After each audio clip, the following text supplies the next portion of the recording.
Welcome to Context and Clarity. This is where every week we bring in a special guest to have a conversation about the things that matter most to you, the architect, no matter what your context is. I'm glad you're here today. I'm joined as usual by Katie Kangas. Welcome, Katie. Good to be here. Um, and as I look out at our audience here as you're coming in today, if you start to comment, if you're on Facebook, let's just say, because that's where it normally happens, excuse me, and you start commenting away and say, hey, my comments are not showing up on the screen like somebody else's are, that is because you are in a closed or private, I guess it is, Facebook group, and there are rules. You have to have permission, or you have to give Facebook permission to um, let your comments, your name, your likeness out to a platform like Restream, which is what we use here. So there's a URL in the bottom left-hand corner of your screen right now. It's chat.restream.io/FB, like Facebook. A couple of clicks later, you open up a new window, you type that in. A couple of clicks later, you give Facebook permission to let your comments out and start showing up on the screen with us. So welcome. As you get here, say hi. We're glad that you're here. Let us know that you are here, and let us know where here is for you, so that we can kind of keep track of where all this conversation is spreading. I see Chris Novelli has joined us today from Massachusetts. Good afternoon, Chris. Glad you're here. Katie and I, and actually our guests too.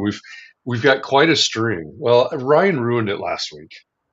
Let me just say that Ryan McEnroe ruined it last week. Hopefully, this and he hears that. For several weeks in a row, Katie and I and our guests, we kind of held it down here in the Midwest. And Ryan came in and messed that all up. But it's great to have guests from other parts of the world. It's great to have people in our audience from other parts of the world. So we're glad that Chris is joining us here from Massachusetts, and others as they come in, they'll let us know that they're here and where they're joining the conversation from.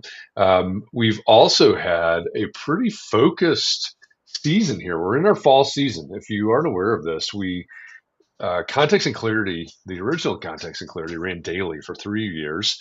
And we spun out Context and Clarity Live here, which has been our weekly interview show. And we ran that for about 2 years straight, taking breaks only at certain holidays. And this year we decided to go to a more seasonal approach. So we're back for our fall season now. And we've had a great group of guests here, really focusing on the practice of architecture, and which ironically or not, today is the day that I teach two pro practice classes in the same day, and so we're here for I think what will be a very interesting conversation related to the practice of architecture here. And I think it's one when Katie brought up this guest and the topic. I thought, this is one that we really need to have because, first of all, we've never had a conversation like this specifically on Context and Clarity Live, but I don't think this is a conversation, a topic that is talked about enough. So I'm really looking forward to jumping in to this conversation today. Mark, welcome back from Waxhaw, North Carolina. This is a rare, cold, and cloudy day in Waxhaw. I decided for those of you that join Java with Jeff, the short mindset conversation we have every weekday morning, that I've been trying to figure out the best time to get up to Muncie, Indiana, which is where the main campus of Ball State is. What's the best time to leave? And so this morning I decided to leave early, early. Oh, dark 30 was the exact time that I left this morning. And it was 24 degrees this morning as I was driving north, wondering when the sun was going to come up. So winter has arrived here in central Indiana. It may be 80 tomorrow. I don't know. It's just the way the Midwest goes. But sorry, it's cold and cloudy all the way down in Waxhaw, North Carolina. But I bet Katie can tell us some tales of cold and wintry weather. Do you have snow? We do. We got 2 inches last night. It doesn't nearly touch the legendary 91 October All 31st blizzard, but we've got a little bit of snow. right, kids, put your coats on over your costumes. They Oh, don't we want have to do that. fat costumes here in Minnesota. Good. The costume Yeah, has to go over the coat. as it should be. You don't want to mess that up. I didn't even forgot to even mention that today's Halloween. So trick or treating is welcome here. Yeah, I did see. I pay a lot of attention to Colorado, as you know, and they get a lot of snow in the mountains last day or two as well. So winter is here, I think. Welcome. I think so. All right. Well, have we forgotten anything? I know that was kind of a short, abbreviated version of the intro there, but I are we think good we to go got here? it. Yeah, I All think we right. can intro. All right.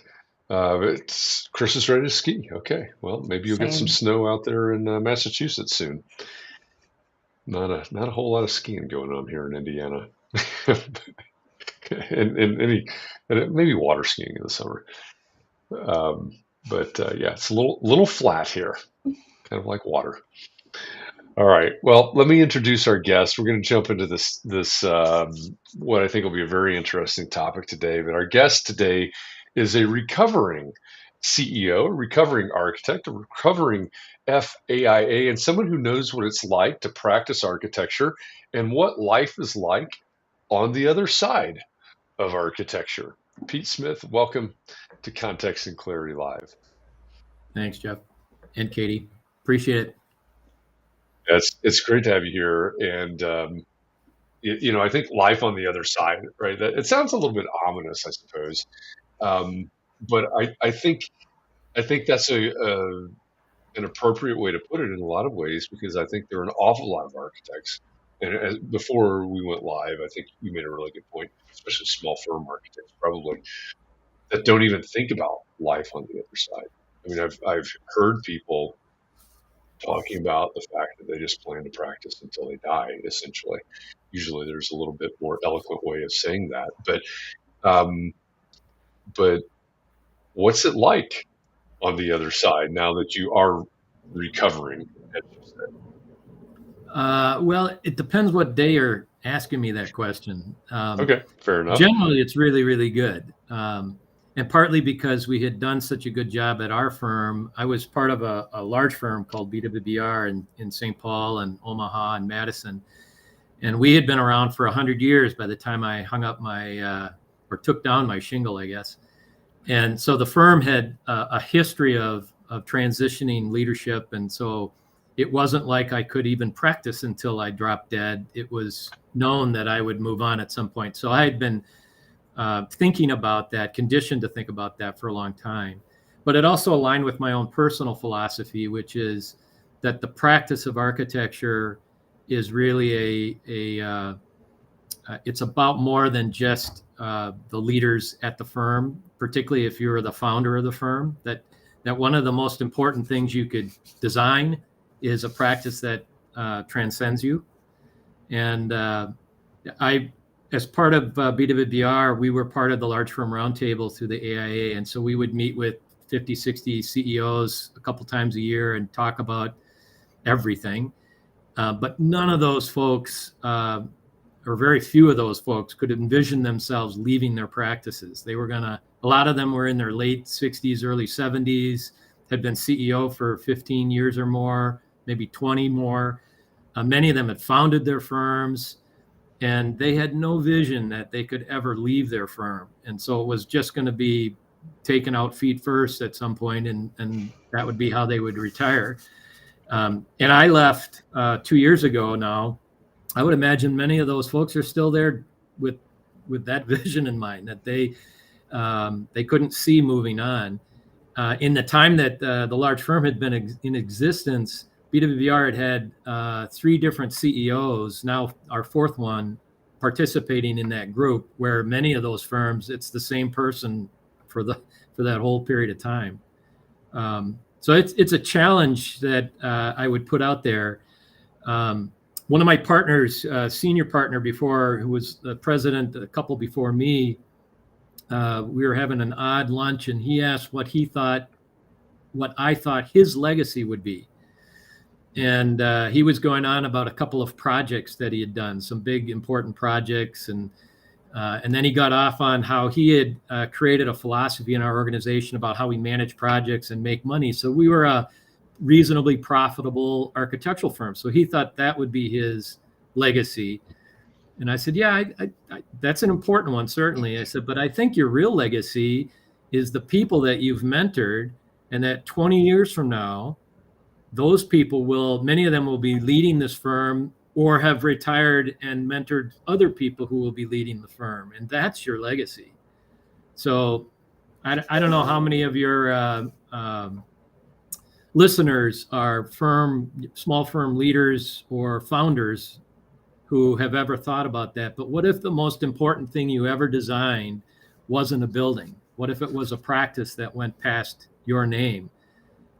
Something that you could turn over to somebody else at some point, and they could grow it even beyond where you could imagine it could be. I mean, that's an amazing legacy. When I look at BWBR right now, they're about 35% larger than they were when I left 2 years ago. Their income is almost double what it was. And they're growing in our office in Omaha was relatively small. I think it's almost tripled in size since I left. It's just amazing to look at. And there's some personal pride in that they had, they're taking it on beyond where I could have imagined it, which is really fun to watch. I think I like that philosophy. And it's, I've asked this question before in different workshops and things that we've done with Entre Architect. And to answer your question, probably almost everybody in this audience is a small firm founder, owner, leader, something like that. There may be a few that aren't, but many of those that are not in that position are here because they want to be in that position, right? They Sure. want to start their own thing or run their own thing, so to speak. So I love that idea of, the legacy being larger than yourself, which I guess is probably somewhere in the definition of legacy. But why do you think, well, first of all, let me back that up half a step. This idea that you go to the large firm roundtable and many of the CEOs that are there are the only ones that have ever represented their firms. They've been CEO for 15 years or a long time. Is it unique in your experience to architecture, this attitude of going out feet first, of, hey, I'm going to take over, I'm going to be CEO, or I'm going to start this thing, and the only way I'm leaving is till death do us part in a different context? Is that unique to architecture, or do you see that in other business types? Well, I don't know if it's unique to architecture because I'm not too familiar with other organizations, but I will say it is widely seen in architecture. I mean, it is all over the practice. And I think part of it is because architecture is more than just a profession. It's a vocation. It's a calling. People are sort of drawn to it for whatever reason it might be. And many folks really, architects in particular, define themselves as an architect. They don't say, like the folks that were CEOs, and if somebody came and asked them in the elevator at the hotel we were at, what do? They wouldn't say, I'm a CEO who happens to be the leader of an architectural firm. They'd say, I'm an architect. Yep. I mean, it's not what they do, it's who they are. And I think that speaks to a little bit of that going out feet first kind of thing, because if you are an architect, you can't imagine, if you define yourself as an architect, you are always you. And so you'll always be an architect. And if you're always an architect, might as well be an architect at the firm I started. Right. And it's ingrained in us. It's such a demanding profession. And so it does start to shape us. How do you feel like you've attempted to have that transition? Do you have to hold something back in that definition of yourself, or you give it all to architecture, but then what do you have left? Well, I shared with Katie a little bit about my background. When I was in design school at the University of Minnesota, I kind of sucked. I would get an A in a design, and I'd be thrilled. I'd say why, and they'd explain it, and I just didn't understand what they were saying. And then the next week I'd put something out, and it'd be a C, and why, and they would explain it, and I didn't get it. And so I just sort of assumed I'd be an average to maybe below average architect for my career. And when I got out, I was in a practice in a firm that they were doling out the responsibilities, and I was handed more work than I could get done in a 40-hour week. So I needed help. And so I was assigned a few folks to support me. And I found a couple of things. One, I did better work when I worked with other people because they knew what they were doing. And number two, I could actually be pretty effective in manning and organizing and planning and managing the work. And so in school, I was not trained anything about the practice of architecture. We had a architectural practice class, but it didn't touch on the business side of the practice at all. And I learned that I actually had some skills in that. So I never really got hung up on defining myself by my job. And ironically, when I retired, I was president and CEO. So I had a pretty good title. It's a pretty impressive title, but I never really defined myself by that title. And so for me to envision something else beyond that wasn't too difficult. And I can imagine for folks that have founded a firm, that would be really hard, like giving away their baby somehow. And I can appreciate how difficult that is. But, I read Simon Sinek's book, The Infinite Game, a couple of years ago, and really took that to heart because it put down in writing something that we had been practicing at BWBR for a long time. Kind of, I don't know if it was intentional, but it certainly was in our practice. And the infinite game is this concept between infinite and finite. So a finite game is a sporting event. So there's a winner and a loser. There's a way of keeping score. There's known rules. And his example is if you treated your marriage like a finite game where you had a winner and a loser and you were keeping score, you wouldn't be married very long. A marriage is an infinite game, and the purpose of the infinite game is to stay in the game, and really pushed business leaders to think of it that way. And for the most part, our organization did that. There were always individuals who really looked at it for themselves and, what does this decision mean for my pocketbook? And but generally, the practice really was an infinite mindseted practice. And I think I would challenge firm founders to think about it that way, because that gets them beyond the decisions about how much money is going to go in my pocket this year, or is that project good for the firm in the long term? Do I go after that because of that or not? And if you adopt this infinite mindset, you'll find yourself making decisions that are totally different than they would be otherwise. Different decisions about leadership, development of other people, leadership transition, even how your firm is structured. So if you've got some folks on the call that are haven't yet moved into a firm leadership, or they're thinking about starting their own practice, thinking about how you structure your firm so that it can be transitioned someday to others is really an important piece. And if your firm isn't set up that way, it's not too late. You can always adjust those things. We made a lot of adjustments in the 10 years I was CEO to improve not just leadership transition. We'd always done that really well. What we hadn't done as well is do it with equity in mind. And so we really changed how the board was structured. When I took over as president, there were no women on the board. Right now, the board is 50% women. We had 100 years of no women CEOs. Our CEO now is a woman. And so just a different mindset of equity. And that really is about the infinite game, that mindset. I see Mark in the comments. He says an excellent book. Agreed. Highly recommend. And I agree. I think if you're a Simon Sinek fan, if you haven't read Infinite Game, read it, because I think it might be. I mean, start with why.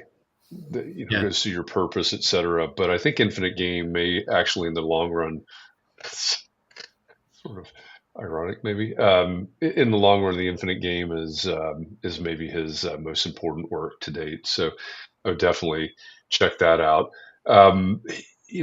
Going back to what you were saying about being an architect, And I think we see this in not just in business context or in um, this profession, but I think there at some point there's always the danger that there's going to be a problem when our identity is built around something. I heard I forget what her name is. Anyway, Rachel Cruz say that there's always a problem when our identity is built around something that can be taken away from us. Now, you think about being an architect. Yeah, technically being an architect could be taken away from you.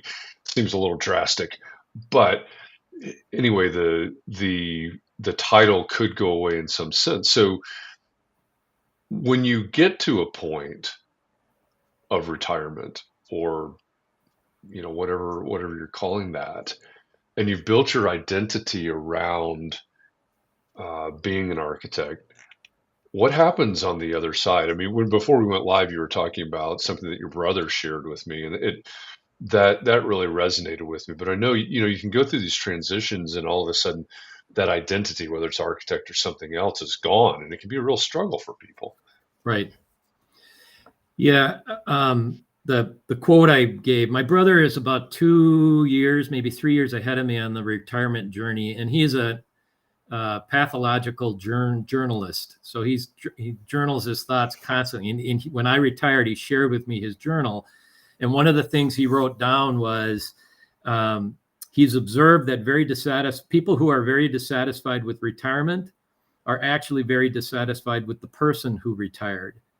And then he added, retirement strips off the veneer of work, and some people have little else.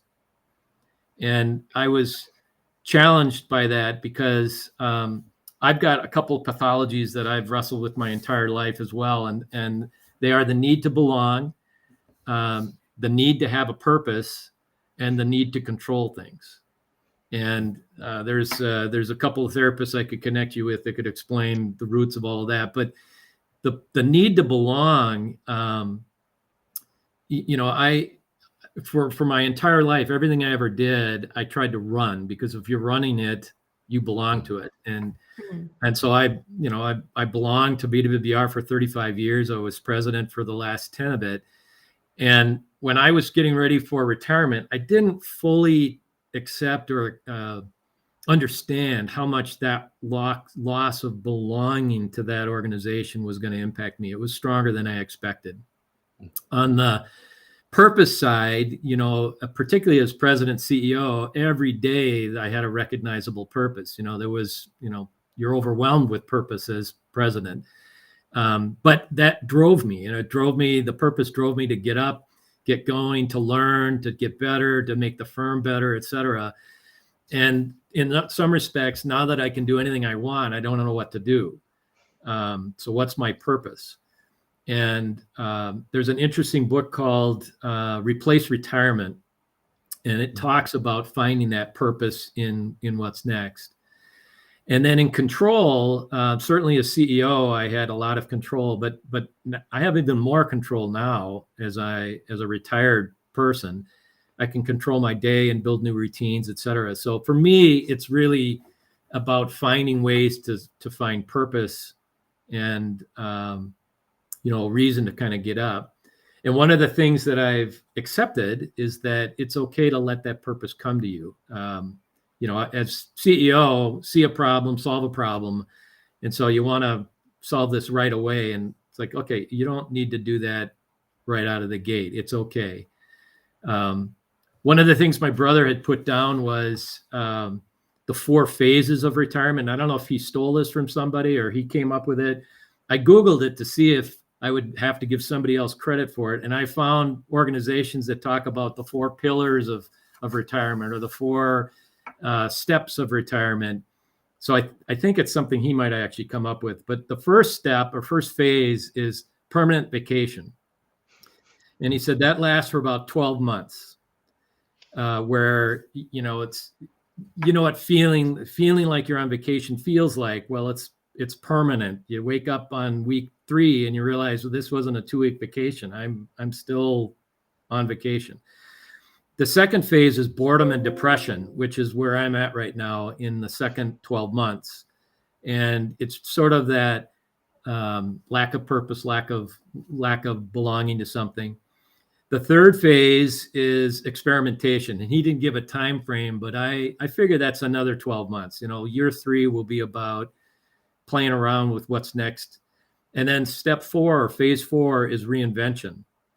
And then he added, which suggests he got this from someone, only 25% of people get there. And I don't know if that's 25% of people he knows that retired, or if there's some statistics somewhere that's legitimate. But, thinking about retirement as the end of something is not the right way. I think it's more about, it's just the next chapter in a book that is the novel of your life.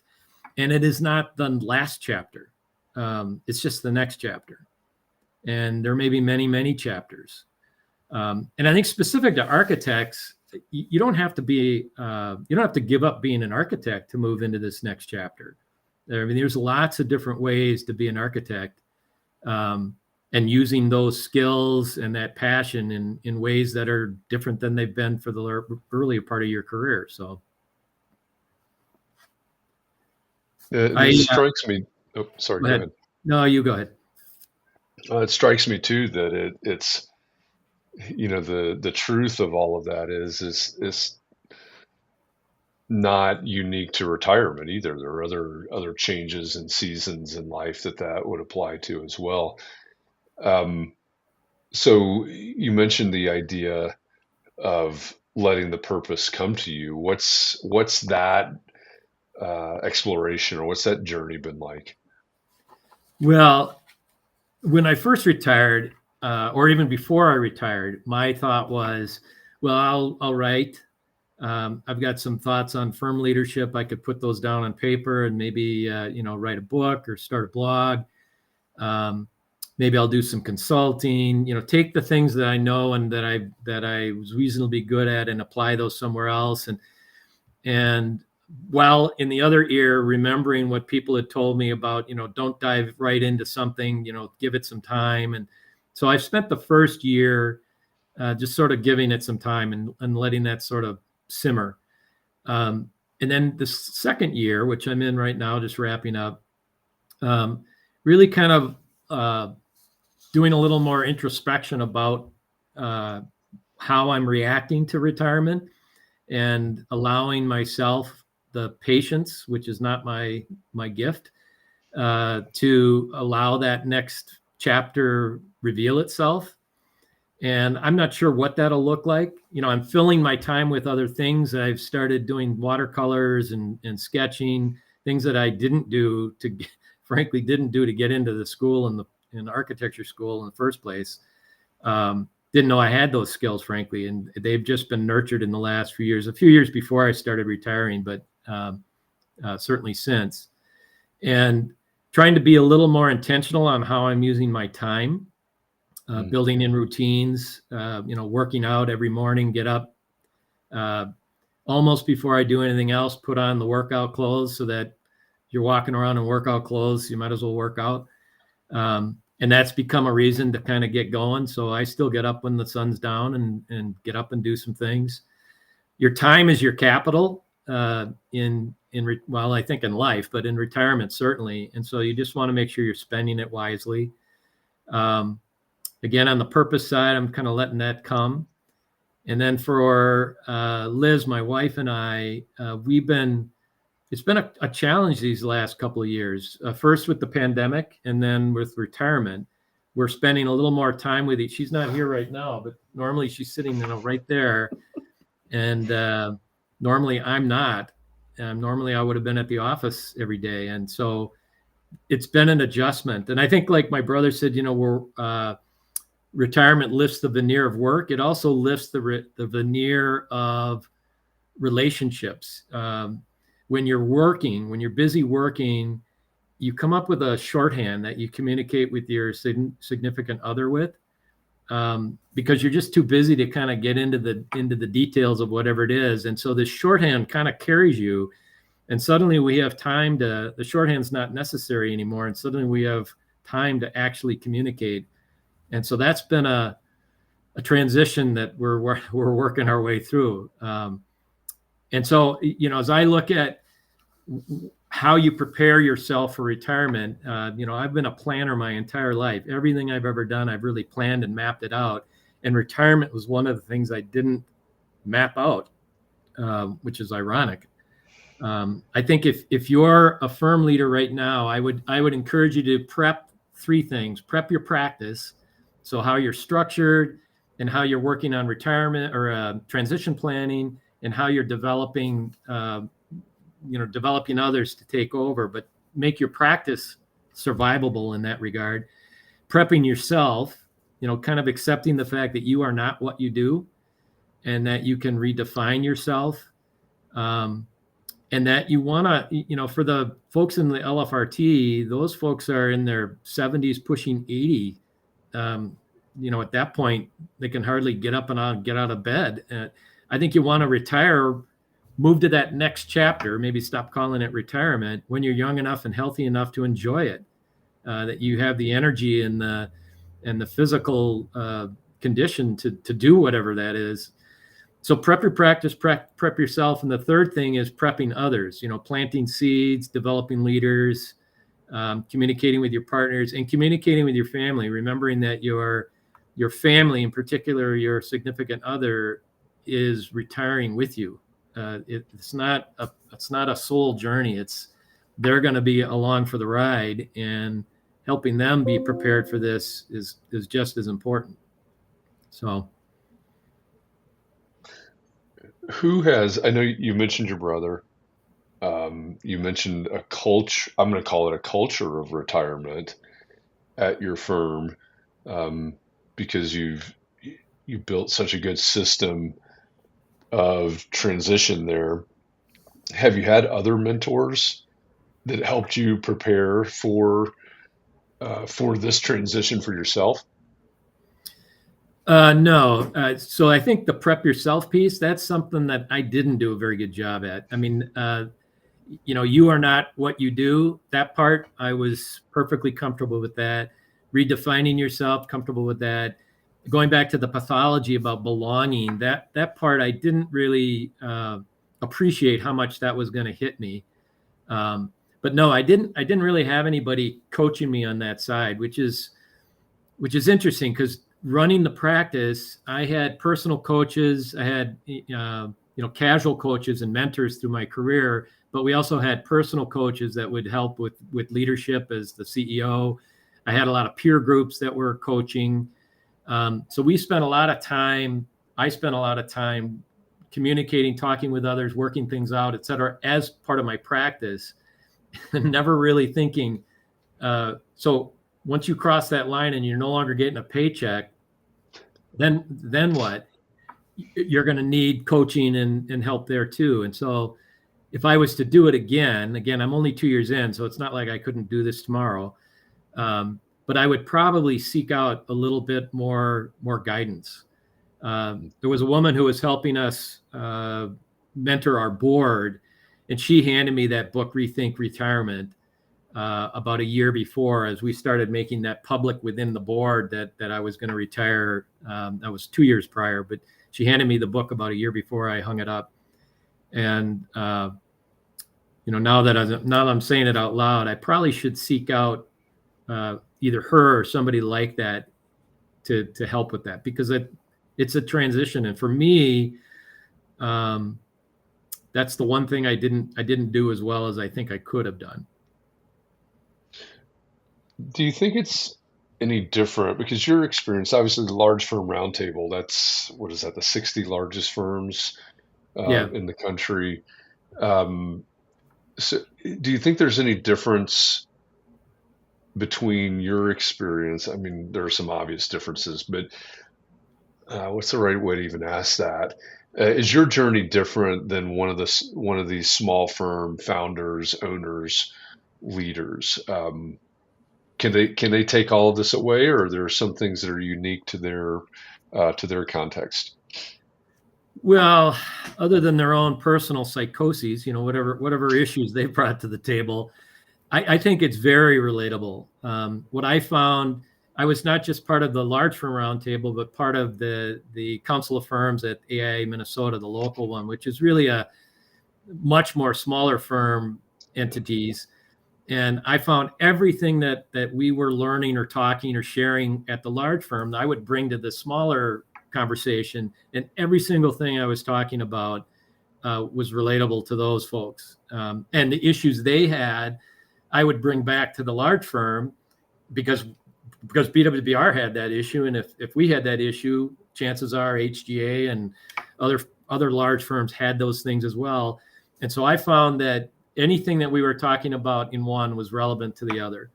And so I would think that the stuff that I've wrestled with, both in terms of how we set up our practice, how you prep your practice for transition, would be very relatable to firms and smaller sized firms. Yeah. I mean, it seems to me that a lot of what you have said so far is really human condition things. Yes. Certainly the personal pieces of it. But I think this also reminds me, Mike Michalowicz. I don't know if you know him. He's an author. No. He's got a lot of books. We've had Mike on at least twice, if not 3 times. But one of his books is called Fix This Next. And he has sort of a Maslow's hierarchy of needs for businesses. And at one end or the other of the pyramid, or however you say that, is legacy. What do you want this? He's not talking specifically architecture firms. He's just talking businesses. What do you want this to be? And we have in Context and Clarity before asked the question, when you went out on your own, right? When you started your own thing, I forget how it goes. Did you create a new job for yourself? Did you create a business, or did you create a hobby? And I don't think we'd set them in that order, but I think there's a lot, when you start talking about the people broader than yourself, the legacy, and then what comes next. I think that's one of the big missing pieces in the small firm arena is, hey, you're a sole practitioner. What next? Is your succession plan just like turning off the lights and closing the door on the last day, or is it something else? I think that's a real, I don't want to use the wrong word. I don't want to offend anybody, but I think that's a real gap in the thinking in the small firm arena. What is it going to be 30 years from now, 10 years from now, whatever the timeline is? What's your advice to small firms? And you mentioned legacy. Would you push them to hire or look at M&A or something as part of their succession plan? Well, yes, I would think about legacy and succession, whether it's M&A or not. That's a whole different wrinkle. Sure. But I do think there's some I found extreme satisfaction in building something that went beyond the next building, the next project. And I'd been around long enough to see projects that I had done get torn down. And so you think, most of us got into this profession when we were in kindergarten, playing in the sandbox and building little, houses in the sand. I was always the one that could mold the sand with square corners. And, so building something that would last. And, buildings, they last forever. Look at the pyramids, but not the buildings we design today. They don't last forever, but a firm could last forever. So if you really if you dig down to the, peel the onion layers and think about why did you become an architect in the first place? If it was was to build something that would last, then building a practice that transcends you is just that. And it takes time there. It's difficult to be the lead designer on an important project and run your practice at the same time. You've got to rely on other people to do aspects of your practice, which includes, guiding a client and design, to free up some of your brain power, some of your creativity for building that practice that is a legacy practice, an infinite practice. But it is really rewarding to do it that way. And I don't think it means, you look around to the 5 or 6 or 26 people that are working with you and thinking, okay, who's the next CEO? And I've got to get them ready tomorrow. It's a process, but you need to be intentional about it. It just doesn't happen. Not every firm founder has a daughter who happens to be just the right age, who also has the interest to be an architect, who also happens to be working at your firm, who also has the skills to take over the thing right at the moment you drop dead of a heart attack. It takes a little more planning than that. So I think there's another aspect to the 4 phases that you shared. You've had a long arc career, but some conversations that have been had in the last 5 to 10 years are other generations are approaching their careers differently. Yeah. And instead of having 30 to 40-year careers, they're looking at, well, maybe 10 is good enough. And so they have these midlife retirements where they go, and it almost sounds like that's what they're going through, are these 4 phases before that rediscovery, that redefinement, and then they jump into that next career. Do you have some thoughts on how that kind of resonates, if you've seen that with architects, younger architects you've worked with?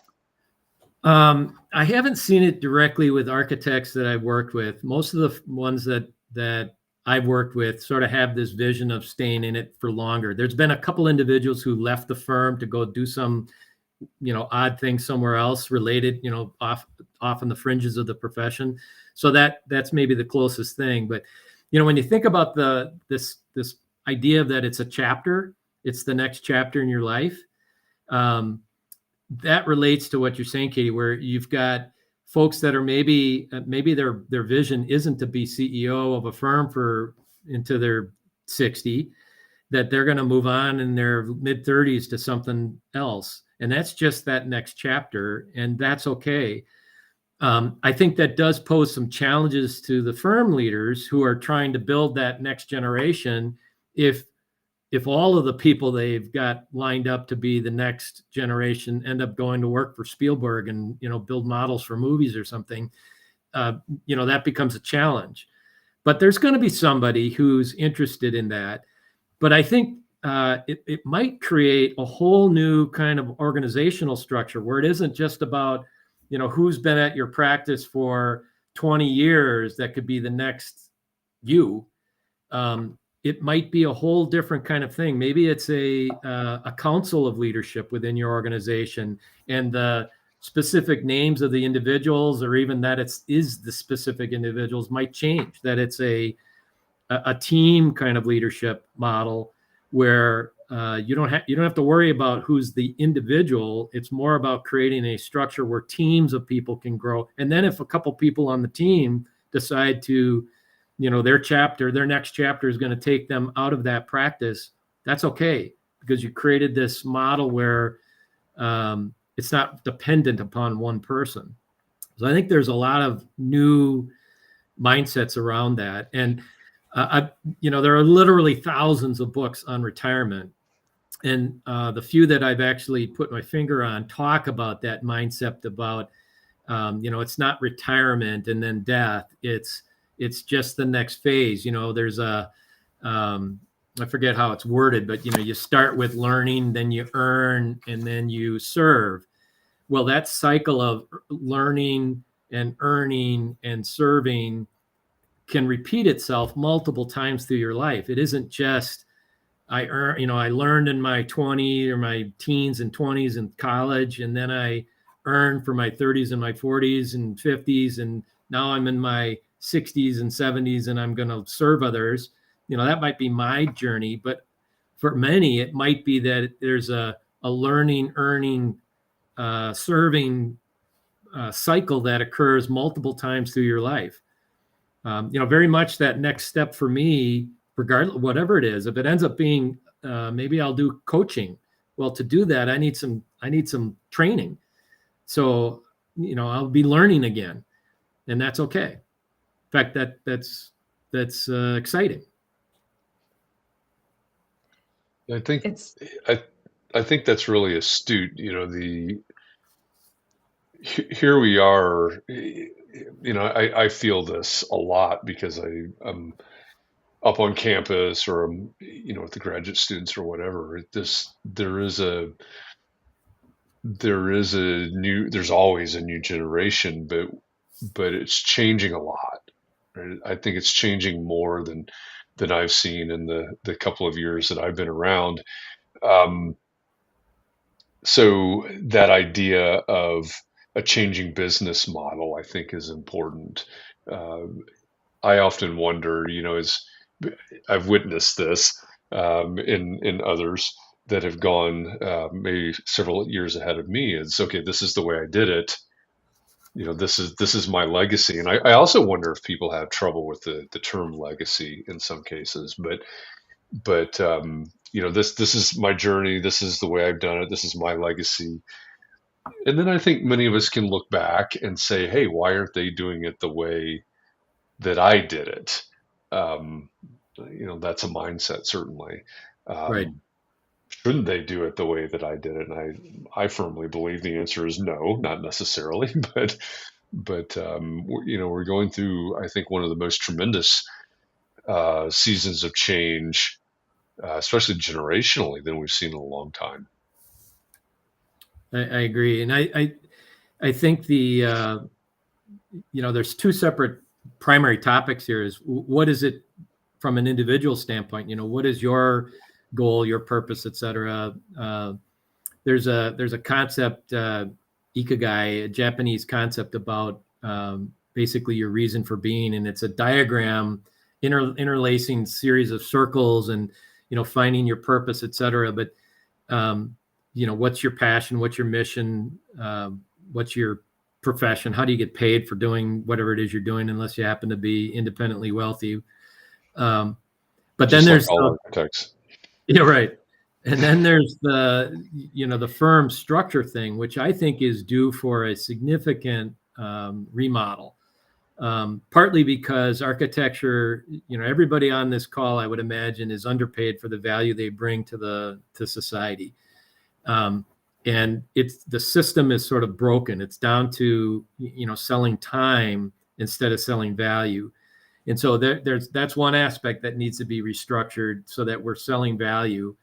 But it isn't just going to happen because it should happen, because our clients have been conditioned. So you can't tell the client, well, actually, I'm worth more than that, so I'm going to charge you a little bit more. They say, great, I'm going to call the other person because they'll do it for less. And so the profession's sort of stuck. But I think the other aspect of the practice that needs to be redefined is just how the structure of the firm is set up to embrace this new mindset. And 5 years ago, I was wrestling with being sort of burnt out, and I was in my review. The board reviews the CEO, and I said, boy, I'd love to find a way to tell the folks in the Madison office that I'm in St. Paul, tell the folks in St. Paul that I'm in Omaha, tell the folks in Omaha that I'm in Madison, and meanwhile, I'm sitting on my pool deck in Scottsdale. And they said, well, why don't you do that? I said, no, I need to be seen and be around and talk to people. And they said, no, you could go do that. Just, go down there for a month. You can work remote. And it's like, no, that doesn't work. That was fall of 19. 5 months later, we're all working remotely. And so and now I believe BWBR has probably got, at any given day, 40 to 60% of the staff is working from somewhere else, probably home, but not in the office. I mean, that radically has changed how we practice and collaborate and coordinate our work. So the profession, the people in the profession who are wrestling with, what do I really want to do with my life or the next 5 years, this chapter, and then the practice in terms of its value, and then the practice in terms of how it's organized to take advantage of this new reality of hybrid work. I mean, it's just ripe for some major transformation, which is really kind of exciting to even think about. And you don't give yourself enough credit. I got to tour BWBR before the pandemic, and you guys were already doing free address, and it was modeled by leadership to have this freedom to work around the office, to work at a desk that's open with your team. And when you switch to a different project, you can move around the office and be with those other team members, but then having core hours. And I think it's a good reminder that there's some larger companies that seem to be pushing back and now wanting people in the office again full time. My husband's large company is starting to push back a lot to have things the way they used to be.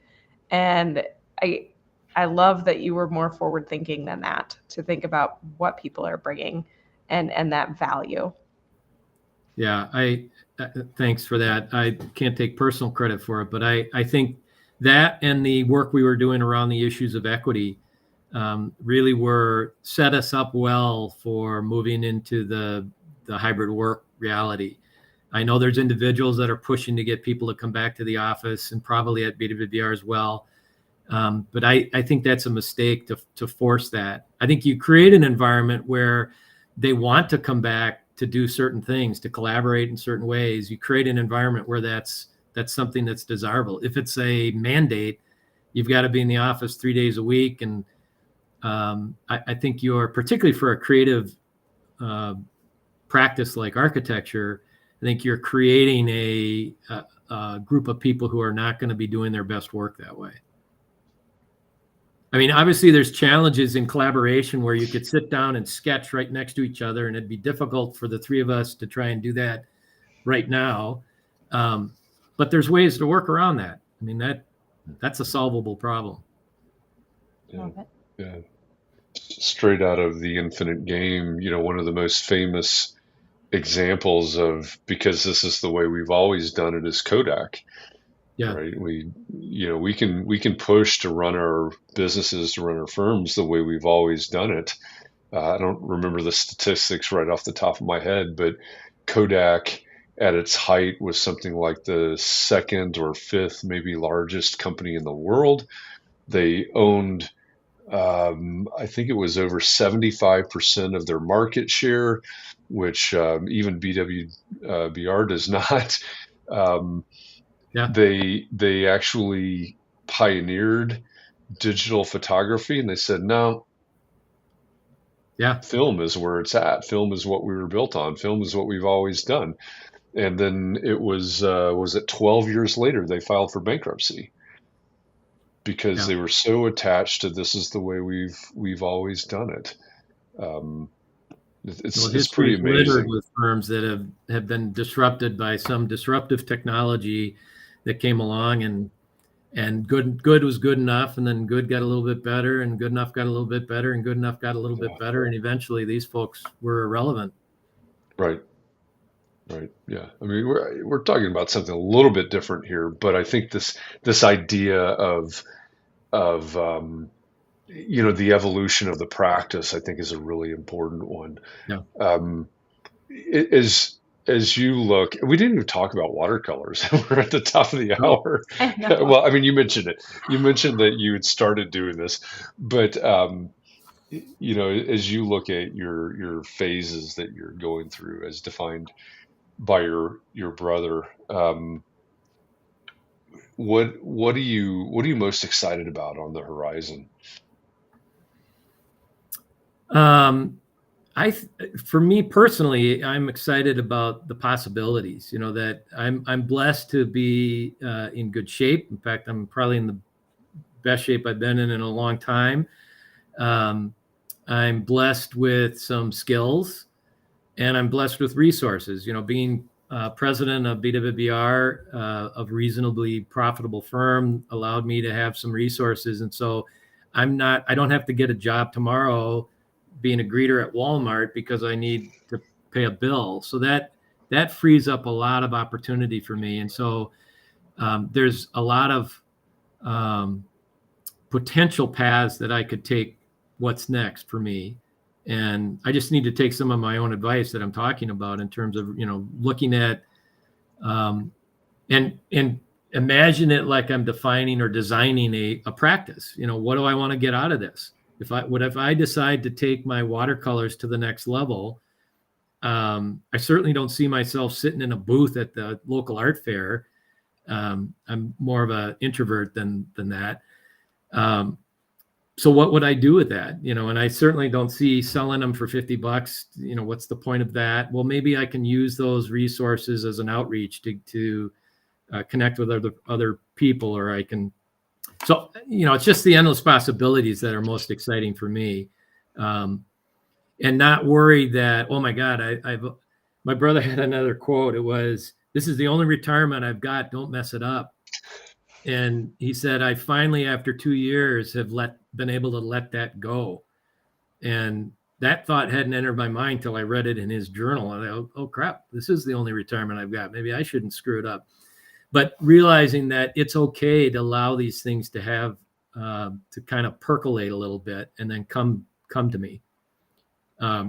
So what's exciting to me is that I've got an unlimited potential future. It's a little daunting to try to put boundaries to that and definition to that, but that's okay. Yeah, but I think that also goes back to the idea of chapters. Yeah. Too, right? It's there is this great big thing out there, and we hope it's enormous, but we're just in this chapter, right? We just have to get to someone that also needs to take their own advice. We just have to live this chapter until we get to the next. Great thought. I think there's you've shared a lot of really great things here, and advice and challenges. And I think I'm seeing some comments here. This has been one of the very best conversations. This is such an important conversation. Pete, I really appreciate you coming and sharing this with us today. It's been pleasure. very meaningful. Yeah, absolutely. This has been great. And I wish you all the very best. Thank you. In all the chapters. Well, and if anybody out there wants to chat a little bit more about anything I mentioned, connect with Katie. She's got a way to get a hold of me. So very good. I do. I tried my old channels to get a hold of you, and I had to figure it out. You have always been very accessible for emerging professionals, and you've been very engaged with us. It's been such a pleasure to know you both in your professional life and now in the after professional. I'm glad you shared this conversation with us, and it's exciting to see where you're going. You can't call yourself emerging anymore, can you? Technically, I'm still a young architect, or as my daughter calls it, little architect. Oh, little architect. Yeah. That's humbling. Mm-hmm. Well, this is we should send that up the flagpole to AIA and see if we can get that passed. There you go. Good luck. Yeah. Well, Pete, again, thank you. Katie, as always, thank you for co-hosting this with me. For all of you out in the audience, whether you're live now or you're catching this on a replay somewhere, I hope you watch this, you listen to this, maybe you watch it and re-listen to it, because there's a lot here that we can take, not only for our careers while we're in the profession, but as we look towards the next chapter. So thank you to all of you for this conversation. Thanks for allowing us to spend this hour with you every Tuesday afternoon. And we'll be back again next week with our next episode of Context and Clarity Live. So thanks, everybody. We'll see you next week.